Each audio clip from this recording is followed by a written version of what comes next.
पहाड़ के दिल पर सीधी चोट और पहाड़ी पर कुठाराघात। IMPCL Indian medicine pharmaceutical corporation limited के निजीकरण का मामला संज्ञान में आया है, जिससे कि कम से कम 10,000 लोगों के रोजगार पर पड़ेगा असर।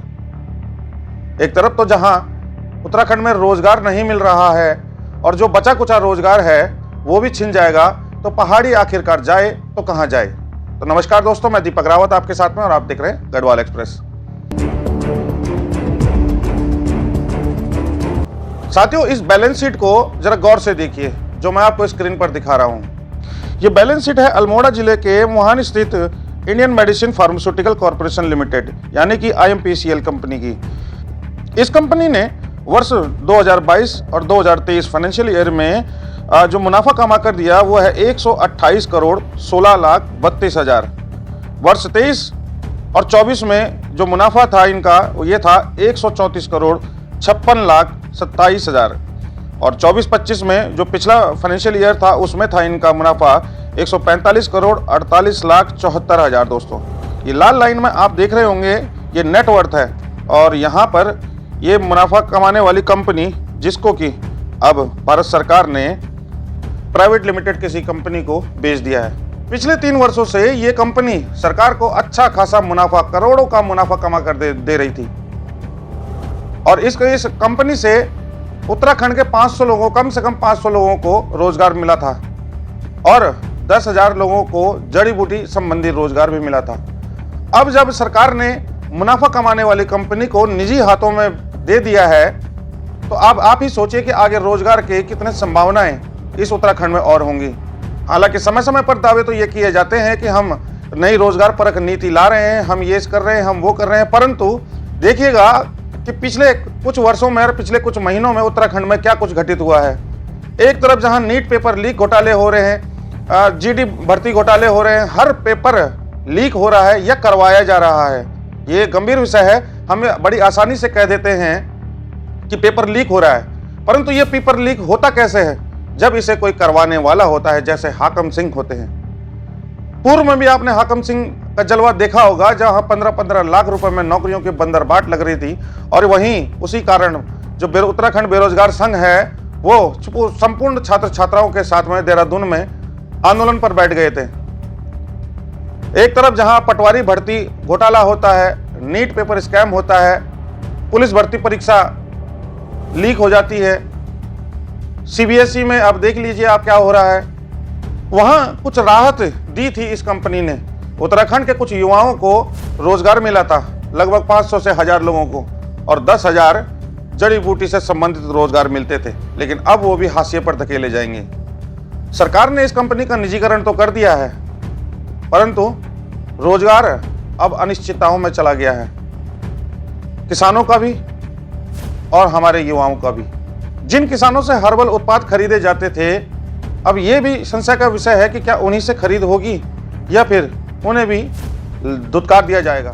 गैरतलब है कि केंद्र सरकार ने 26 मई 2026 को IMPCL कंपनी को, जो कि मुनाफा देने वाली, करोड़ों रुपए का मुनाफा देने वाली कंपनी थी, एक निजी company day sky map pharmaceutical private limited को 121 करोड़ में बेच दिया है।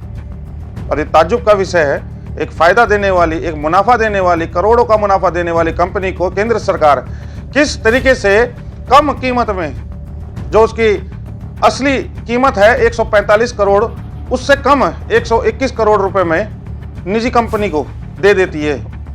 अब सोचिए कि क्या होगा इस प्रदेश का, कहां ये नीतियां हैं और कहां नियम जा रहे हैं। इस कंपनी की स्थापना 12 जुलाई 1978 को वन विभाग की लगभग 40 एकड़ भूमि पर खरीद की गई थी, तब जाकर ये बनी थी। इस कंपनी के पास करीब 1200 प्रकार की औषधियां बनाने का लाइसेंस था और यह 575 प्रकार की आयुर्वेदिक और यूनानी दवाइयों का निर्माण करके देश भर में केंद्रीय अस्पतालों, रिसर्च संस्थानों और राज्य सरकारों के अस्पतालों की पूर्ति किया करती थी।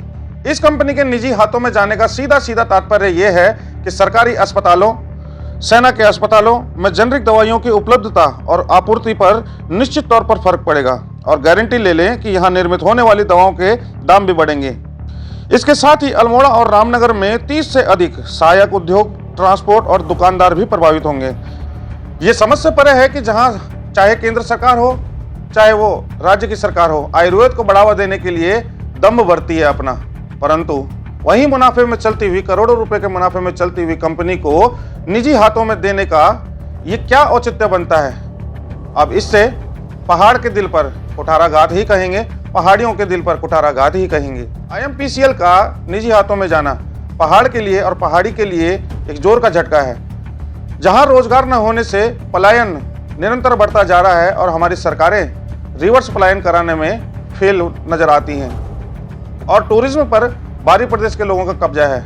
फिर चाहे आप प्रदेश में कोई सी भी नीति देख लीजिए, कोई सा भी काम देख लीजिए, कोई सा भी ठेका देख लीजिए, कोई सा भी टेंडर देख लीजिए, विकास के कार्यों का टेंडर तो आवंटित होता है, परंतु प्राय देखा यह जाता है कि वहां उन टेंडरों की नियुक्ति पर हर बाहरी प्रदेश का ठेकेदार, हर बाहरी प्रदेश का पदाधिकारी, हर बाहरी प्रदेश का कर्मचारी यहां पर आकर पहाड़ियों के हक पर डाका डालता है।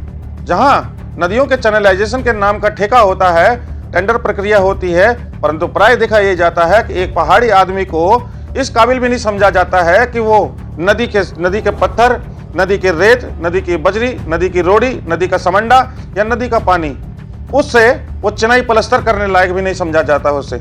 और वहां भी उस चिनाई पलस्तर के लिए जहां पर कि 4 कन्नी मारकर वो काम में लिपापोती करनी होती है, बाहरी प्रदेश का व्यक्ति यहां पर ठेकेदार बनकर आता है। यहाँ उत्तराखंड के टूरिज्म पर बाहरी प्रदेश के लोगों का कब्जा है। यहाँ तक कि सोलर पावर प्लांट जो लग रहे हैं उसमें भी सब बाहरी ठेकेदार नजर आते हैं।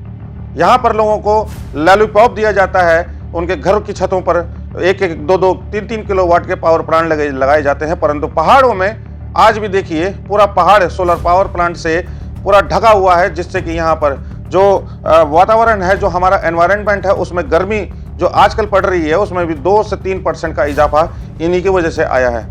और वो ठेके भी, वो पावर प्लांट भी सब बाहरी प्रदेश वालों के हैं। कोई नोएडा से है, कोई गाजियाबाद से है, कोई दिल्ली से है, कोई हरियाणा से है, कोई चंडीगढ़ से है। ऐसे ही निरंतर हमारे पहाड़ों पर, हमारे जल जंगल जमीन पर और हमारे मूल जो निवासी हैं उनके अधिकारों पर डाका डाला जाता है बाहरी प्रदेश के लोगों के द्वारा। हम ये नहीं कहते कि बाहरी प्रदेश के लोग यहाँ पर आकर व्यवसाय नहीं कर सकते, कर सकते हैं, परंतु हमारी राज्य सरकारों को ऐसी नीतियां बनानी चाहिए कि सबसे पहले हमारा जो मूल निवासी है यहाँ पर, उसका एक दायरा सीमित कर देना चाहिए, एक परसेंटेज निर्धारित कर देना चाहिए कि सबसे पहले इस यहाँ के प्रदेश के मूल निवासी को मिलेगा, उसके बाद बाहर के प्रदेश के निवासी को मिलेगा। तभी जाकर सशक्त रोजगार की पैरवी की जा सकती है। परंतु यहाँ इस प्रदेश की सरकार को हम क्या ही कहें, जहाँ पर डाके भी हरियाणा मूल के निवासी लग जाते हैं और उसके बाद देखिए कि क्या कुछ यहाँ होता है। बहरहाल चर्चाओं का विषय तो बहुत कुछ रहेगा, परंतु ये IMPCL कंपनी से जो नुकसान हुआ है उत्तराखंड का, उत्तराखंड के युवा का, उत्तराखंड के भविष्य का, इससे दोहरी मार जो पड़ेगी, उस विषय में आपका क्या मानना है, क्या रुझान है आपका? कृपया कमेंट के माध्यम से अपनी राय जरूर व्यक्त कीजिएगा। अन्य खबरों के लिए जुड़े रहें हमारे साथ में, और आप चाहें तो www.gadwalexpressnews.com पर भी जाकर विजिट कर सकते हैं। नमस्कार।